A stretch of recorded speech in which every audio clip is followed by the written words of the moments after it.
Look at my hair. What's it doing? I have to go wash it. I'm going to have wet hair for the rest of the video, just so you know. That's much better. Hi, everyone. Wow, I'm exhausted this week. Anyone else? It's really tiring.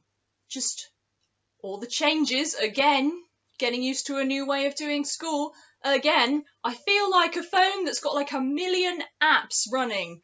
And my battery's drained. I'm out. However, we're going to have a quick look at... That's how tired I am. We're going to look at dealing with changes. I've made a video about changes before. I don't know if you remember, I made Skittles make pretty colours. I'll put a link to that below if you're interested. But let's do a new one, because it's changed again. Although I keep saying again. One of my points here is, actually, I think the fact that we have done this before is really helpful. Because remember, last time, school shut and things changed, everything was different for everyone and we had to get used to new ways of doing things. It was hard and we didn't know what was going to happen, and it was a little bit scary sometimes. But it came to an end and we were able to go back to school safely for a bit. And so we know that actually God was looking after us in that time. It wasn't the same. We were able to learn some things. And looking back, that's one of the things that really helps us to have faith in God, seeing what God's done. And because we've been through this before, we know that God is going to look after us again because we've seen him do it. So we have a big advantage this time. Because obviously at the time, when you're going through something a bit scary, it can be a bit like this. Imagine you're an innocent ball of dough when... Ow! Oh, you're squishing me. Please stop that. Ow! What are you doing? Madam, this is uncalled for. Yeah! What if you got... Ah! No, don't! Ah! Ugh, well, I'm in pieces, but at least she's Wait, what are you... That's hot. I don't want to be... Ow! I don't understand why this is happening. Oh, I've turned into bread.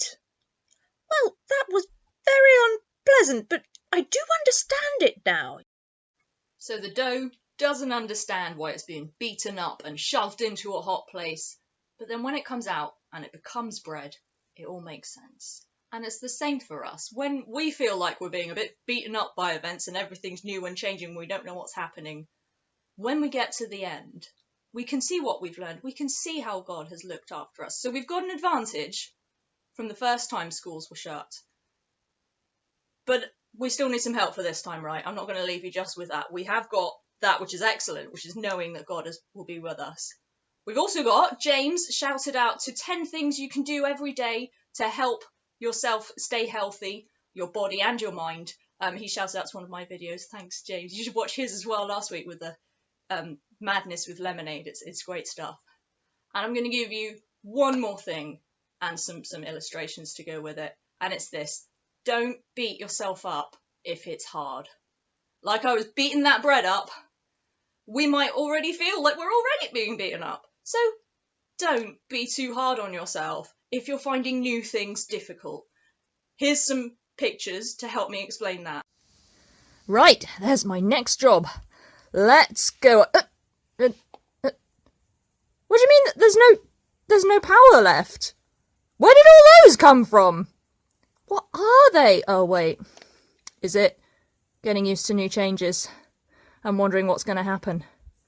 And getting used to even more new changes. And wow, that takes up more energy than I thought.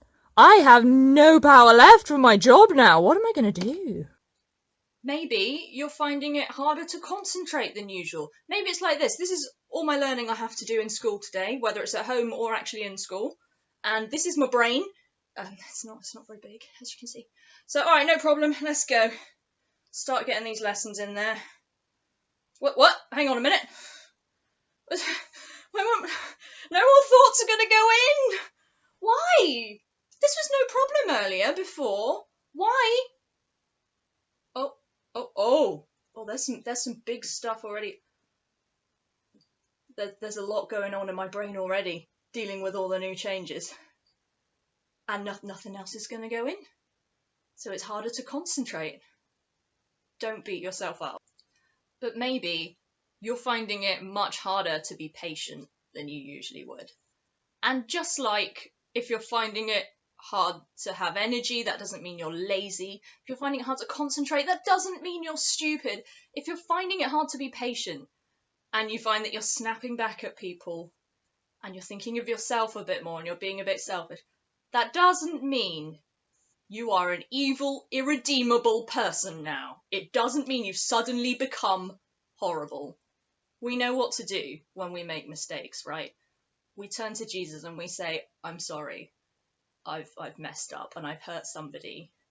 I don't want to do it again. Please help me not to do it again. And let me promise you, even if you are finding you've made mistakes that have hurt people, God does not love you any less. God loves you exactly the same, because he sent his son to die for us so that we can be his friends again. He loves us so much. And if you're finding it more difficult in whatever way, speak to God about it. Speak to people around you about it. And it will be all right. Thank you for watching, everyone. I have some bread to eat now. I hope you all have a really relaxing Sunday that really recharges you and refreshes you, ready for the next week. And I will see you around next time. Bye, everyone.